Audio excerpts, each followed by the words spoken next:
हैदराबाद में वाक़े राजभवन में आज 78वीं यौम आज़ादी तक़रीब का इनेकाद अमल में आया। इस मौके पर गवर्नर तेलंगाना जश्नदेव वर्मा ने राजभवन के तारीखी दरबार हॉल के रूबरू कौमी परचम लहराया। इस मौके पर अपने खिताब में गवर्नर ने यौम आज़ादी की अहमियत पर जोर दिया और कहा कि वो हिंदुस्तान की मुश्किल से जीती गई आज़ादी का एहतराम करने और जश्न मनाने के एक मुक़द्दस मौके के तौर पर है। उन्होंने मुल्क की आज़ादी के लिए लड़ने वाले अनगिनत मुहब्बे वतनों की कुर्बानियों को उजागर करते हुए आज़ादी के बाद से मुल्क की सफ़र पर रोशनी डाली। गवर्नर ने कहा कि यौम आज़ादी हमारी तारीख को याद रखने और मनाने का एक वक्त है, एक गैर मुतज़ाज़िल अज़्म और बेलौस कुर्बानियों की दास्तान है।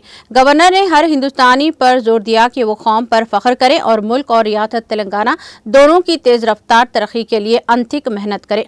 परचम कुशाई के बाद गवर्नर वर्मा ने गार्ड ऑफ ऑनर लिया और राजभवन के अफसरान अमले, राजभवन स्कूल के बच्चों, पुलिस और सिक्योरिटी एहलकारों को यौम आज़ादी की मुबारकबाद दी।